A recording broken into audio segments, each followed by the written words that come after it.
Hola, ¿cómo están? El escenario electoral en Colombia se mantiene tenso en medio de denuncias de vínculos con el narcotráfico de candidatos de la derecha, entre ellos Abelardo del Espriella, un país que registra además atentados terroristas y mucha presión bilateral por parte de Ecuador. ¿Qué está pasando a menos de un mes de estas elecciones? Analicemos estos escenarios y lo vamos a hacer en clave geopolítica. Así inicia el mapa de Telesur. Bienvenidos.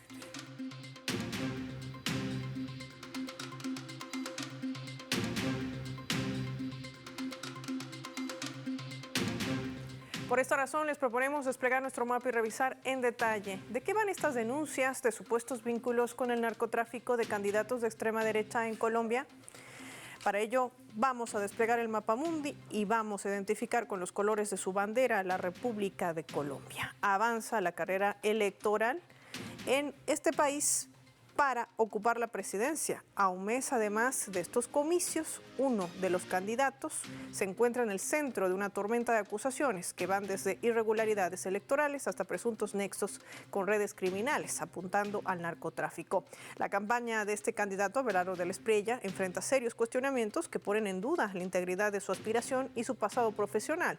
El primer golpe a su candidatura surgió desde el proceso de validación. Según investigaciones, cerca del 62% de las firmas que presentó para avalar su postulación habrían sido inválidas por la Registraduría Nacional debido a múltiples inconsistencias.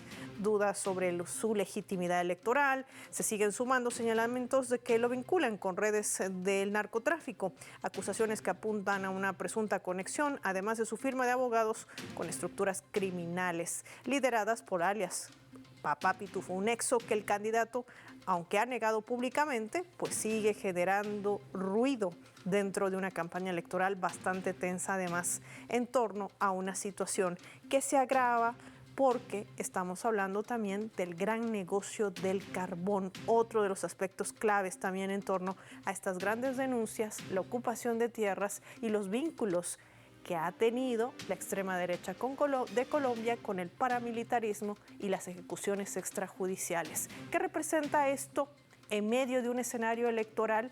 Vamos a analizarlo con nuestros invitados.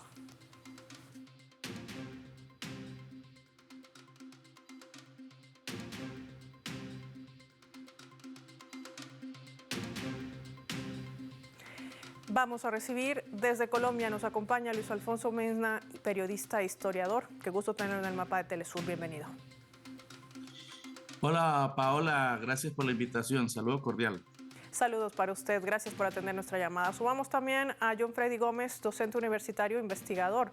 Gracias por su tiempo para el mapa de Telesur. Buenas tardes, gracias por la invitación. Vamos a iniciar con este análisis.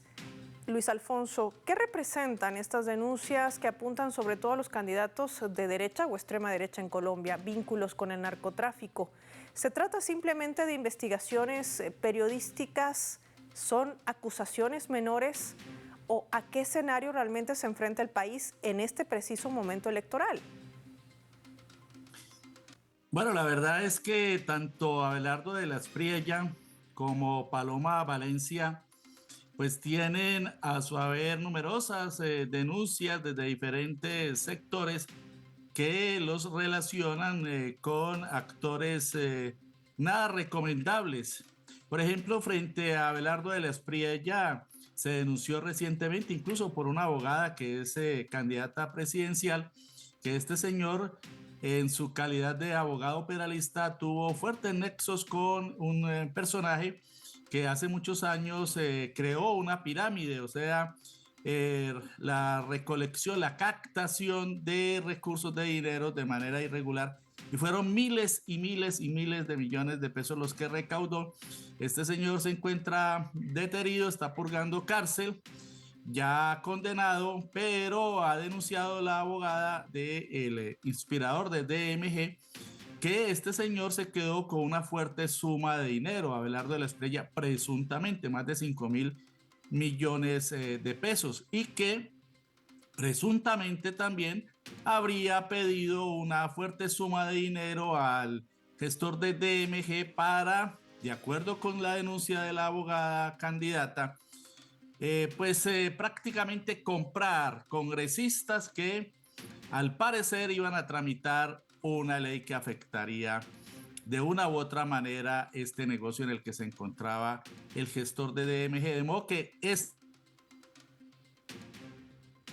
ella a quienes muchos ya señalan como el candidato de la mafia, porque ha sido defensor de narcos, ha sido defensor de corruptos, ha sido defensor de paramilitares.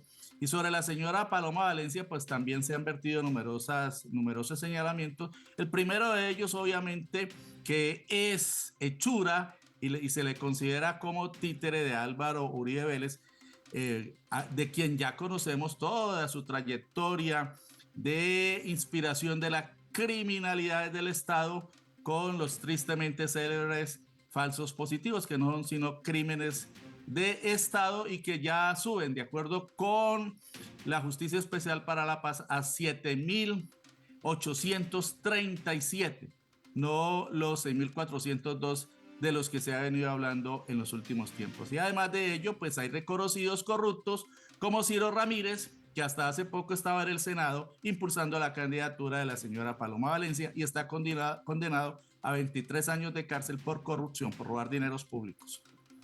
Ahora, en medio de este escenario, de esta radiografía que nos brinda Luis Alfonso Mena, John Freddy Gómez, le quiero preguntar. Ejecuciones extrajudiciales, vínculos con el narcotráfico, apoyo al paramilitarismo, un país que ha enfrentado más de 50 años de un conflicto armado, que aún tiene secuelas, que aún hay víctimas que están exigiendo justicia, pero en medio de este escenario, la candidata Paloma Valencia anuncia que Álvaro Uribe Vélez, el expresidente de Colombia, de ganar ella las elecciones, lo posicionaría como ministro de Defensa, quien las víctimas de estas atrocidades que hemos reseñado, pues apuntan como uno de los principales autores intelectuales y quizás materiales. Aquí la pregunta geopolítica creo que es clave para que nos pueda explicar. ¿Qué está en juego en estas elecciones?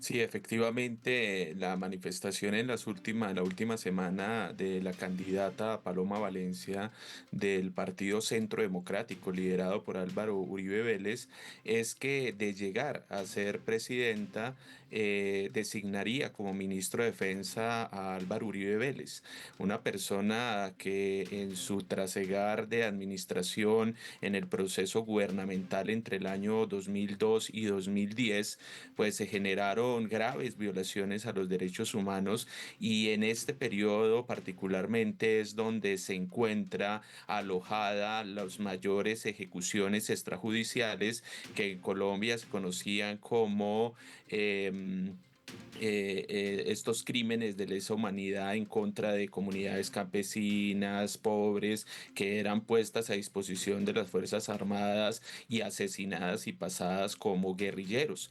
En la Jurisdicción Especial para la Paz, derivada del Acuerdo de La Habana, ha investigado estas ejecuciones extrajudiciales y en un primer momento hizo un barrido desde el año 2002 al 2008, encontrando que por lo menos existiría 6.402 casos.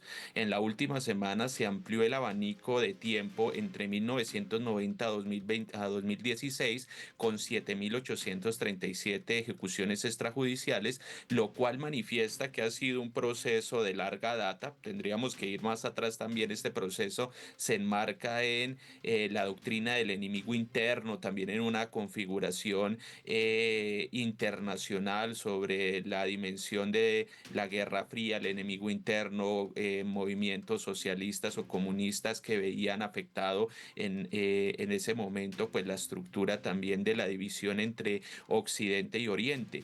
Allí también ese nuevo dato nos especifica que en la realidad, si bien aumenta aproximadamente 1.400 casos de ejecución extrajudicial, realmente las ejecuciones extrajudiciales se materializan 6.402 por lo menos en el gobierno de Álvaro Uribe y particularmente también hay que decirlo, bajo el Ministerio de Defensa de Juan Manuel Santos, que fue presidente entre el año 2010 y 2018.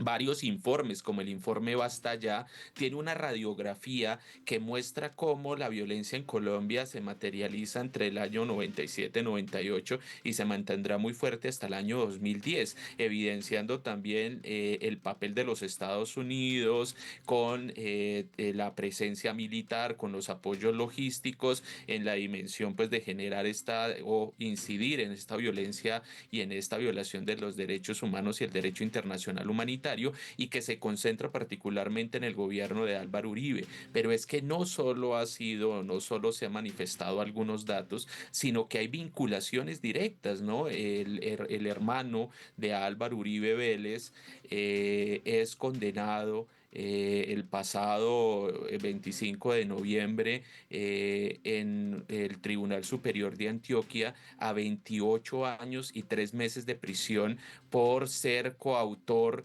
por haber impulsado vínculos con grupos paramilitares, particularmente construir una asociación criminal denominada los 12 Apóstoles. Es el hermano de Álvaro Uribe, Santiago Uribe Vélez, es el cual es condenado a 28 años y 3 meses como instigador de la violencia en Colombia. Y la candidata Paloma Valencia pretende apostar y pretende delegar allí a Álvaro Uribe como ministro de Defensa. Lo que están manifestando es retrocedernos en el tiempo a la era del horror.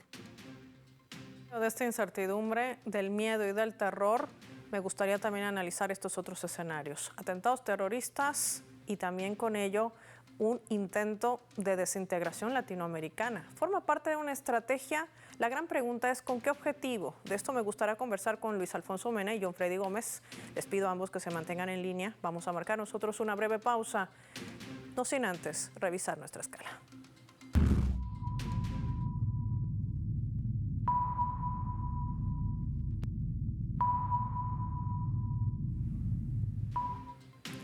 Vamos a compartir en la escala del mapa de Telesur.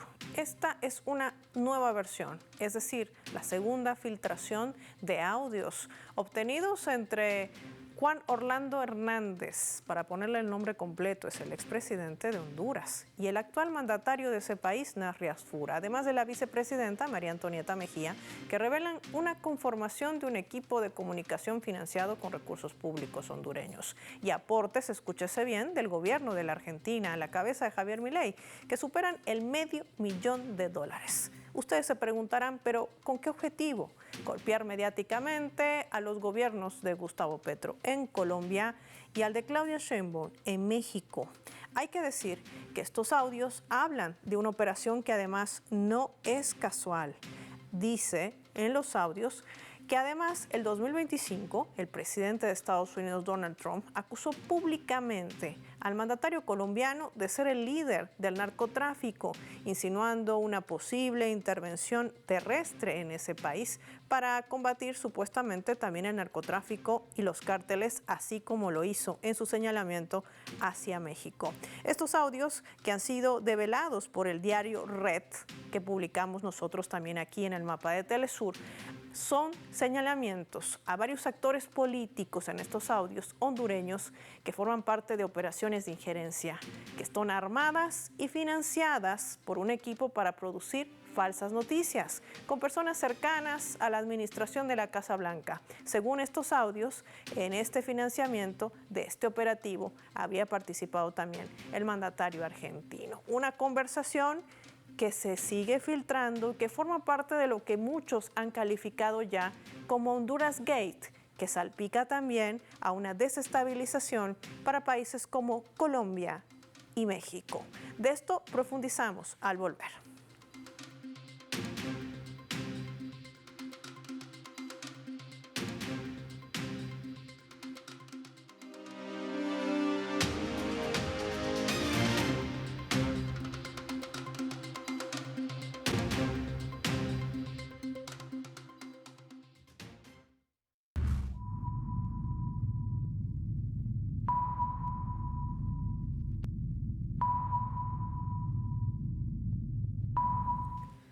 Vamos a sumar otro elemento también para el análisis a través de la fotografía. El que ven en pantallas es el presidente de Colombia, Gustavo Petro. De fondo, uno de los atentados terroristas, más de 30 que se han registrado en menos de 76 horas en esa nación neograndina. Hay que decir que en las últimas 2 décadas está enfrentando Colombia una ofensiva terrorista. Esto ha generado la indignación de la población porque ha cobrado al menos 20 vidas civiles.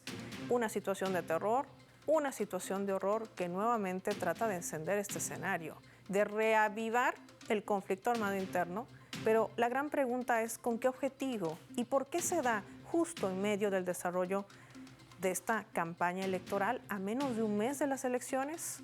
Vamos a analizarlo con nuestros invitados.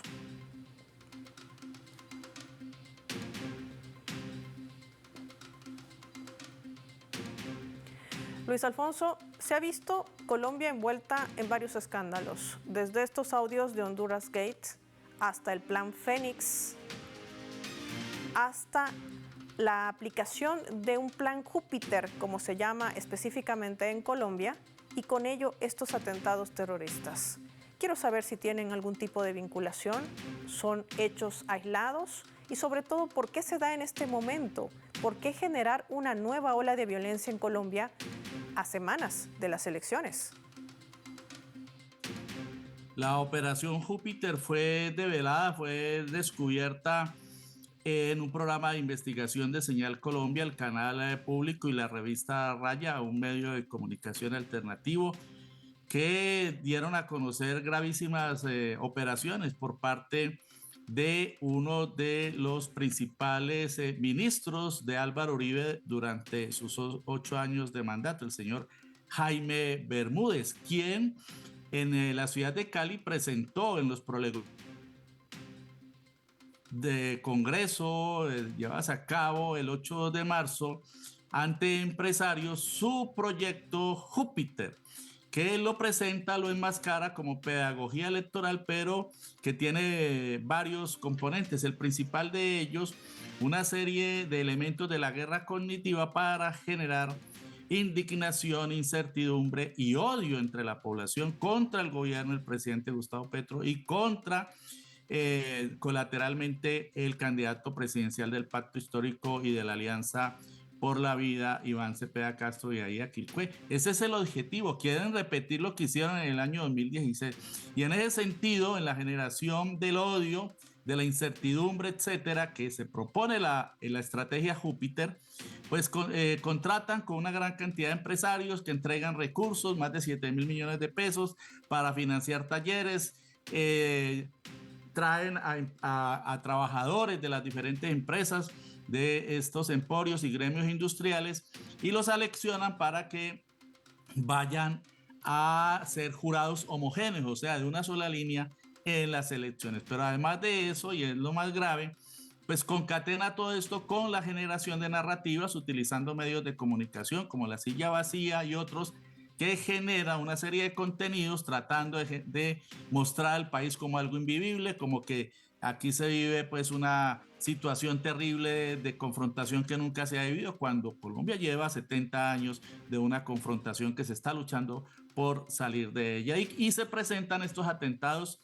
narcoterroristas, como los ha calificado, como los ha caracterizado muy bien el presidente Gustavo Petro, de agentes que se presentan, dice que como guerrilleros, pero el presidente Gustavo Petro dice, ahí no hay guerrillas, ahí no hay un grupo de carácter político insurgente, sino unos mandaderos de lo que el presidente ha denunciado y denomina la Junta Directiva del Narcotráfico a nivel internacional, que tiene sede en varios países, en Qatar, en Estados Unidos, etcétera, y que de acuerdo con las denuncias del jefe del Estado, pues estos terroristas lo que hicieron fue pues cumplir a una agenda que está orientada a ser funcionales de esa estrategia en la práctica de la extrema derecha. En la práctica son funcionarios de la estrategia de la extrema derecha que siempre se ha montado sobre la generación de odio, sobre la generación de violencia para tratar de mantenerse en el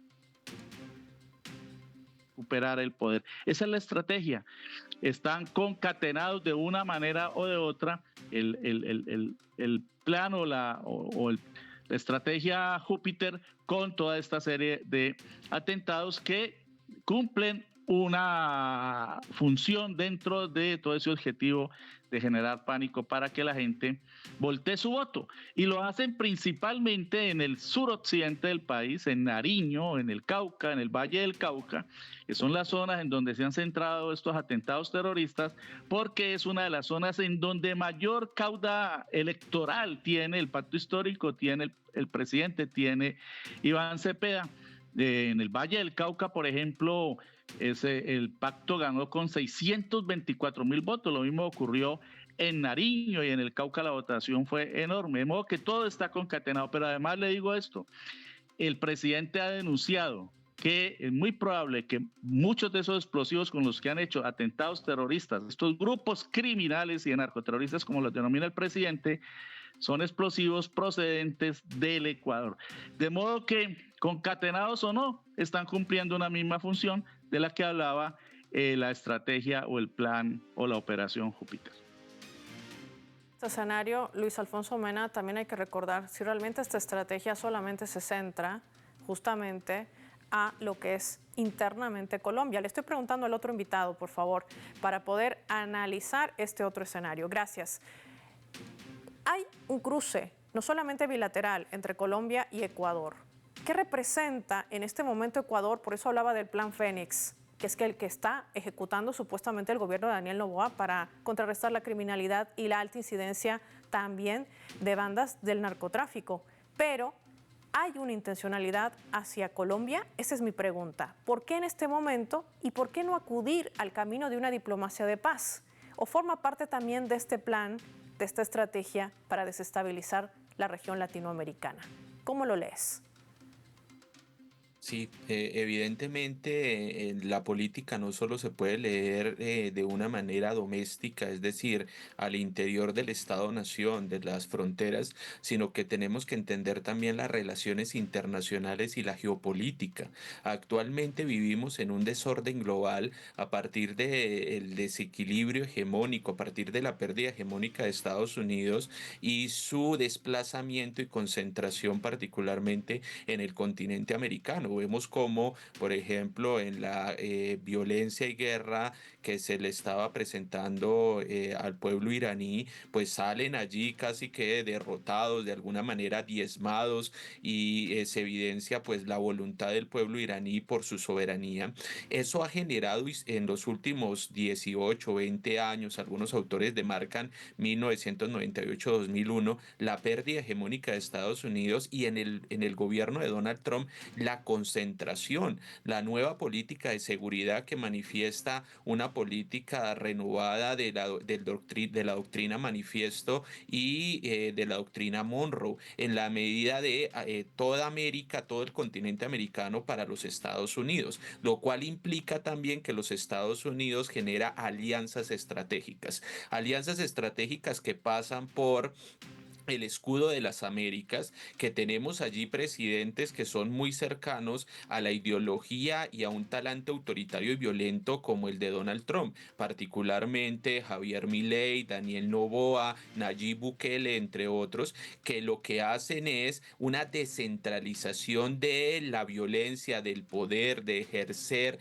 la desestabilización en los territorios y en los espacios de incidencia. Particularmente Noboa lo que hace hacia adentro es invisibilizar la violación de derechos humanos, invisibilizar la crisis económica que tiene internamente, invisibilizar los procesos de corrupción que tiene en su partido y en su gobierno, y por eso genera una bandera falsa de lucha contra el narcotráfico, y casi que en una lucha también con el pueblo colombiano, que el pueblo colombiano y ecuatoriano somos hermanos, y las dos poblaciones no entran en esa discusión, por eso no ha tenido tanto eco. Pero en la realidad se ha visto, por ejemplo, bombardeos en la frontera entre Colombia y Ecuador que ha dejado 27 personas muertas, y que hay indicios de que ha bombardeado Noboa, el presidente de Ecuador, territorio colombiano. Es una forma de desestabilización para materializar allí una presión para que llegue de nuevo diferentes partidos políticos a favor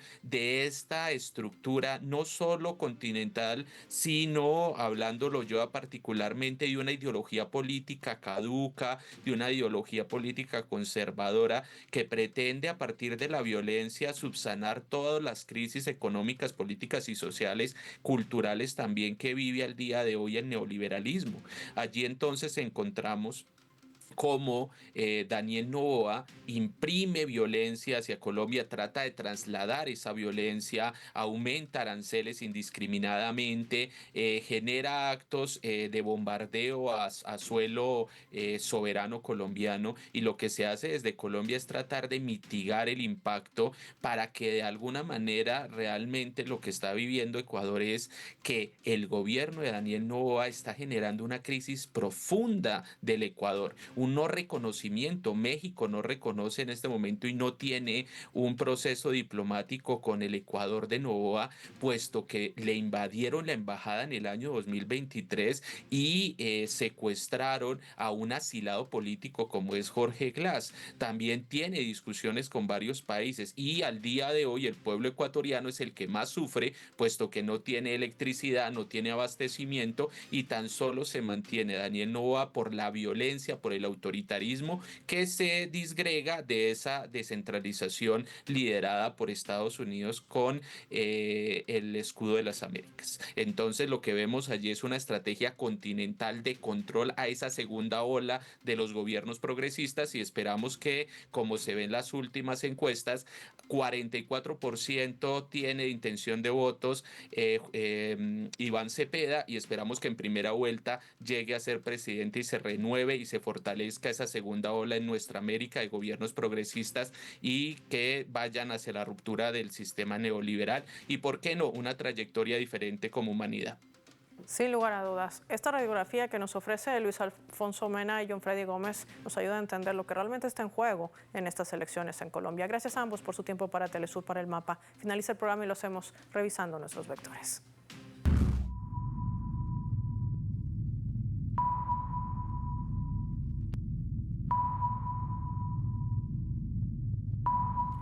Nuestro radar en el Mapa hoy nos refleja las tres claves sobre este tema. Colombia, escándalos por narcotráfico. Hablemos de las elecciones. La primera vuelta en Colombia podría ser decisiva para una nación que enfrenta una alta polarización y desafíos de seguridad, con candidatos de oposición de extrema derecha que han recurrido a menos de un mes de estos comicios a intensificar la guerra sucia empañada por sus vínculos con el paramilitarismo y el narcotráfico. El debate político, sin embargo, se centra en la continuidad de un proyecto del pacto histórico frente a una oposición que busca recuperar el poder. Así, de esa manera. 2. Miedo. Una de las estrategias más intensas en medio de este escenario electoral. Los atentados terroristas apuntan a ello. Generar una desestabilización al gobierno en un intento de frenar el desarrollo de las elecciones, imponiendo el terror, la angustia y el dolor en un país que no quiere volver a revivir los escenarios más oscuros de un conflicto armado donde ha dejado cientos de víctimas en medio de ejecuciones extrajudiciales, mientras el gobierno de la derecha en esa nación tiene gran responsabilidad de ello, apuntan nuestros analistas, los mismos que hoy se están disputando el poder. 3. Diálogo. La estrategia del corolario estadounidense apunta justamente a ello, seguir minando a la integración regional latinoamericana y desmembrar con ello todo tipo de integración. La tensión bilateral entre Colombia y Ecuador no es casual, forma parte de un plan trazado de manera cuidadosa. Eso es lo que está en juego en las elecciones de Colombia el mes de mayo. Soy Paola Pérez y nos vemos en otra edición del Mapa.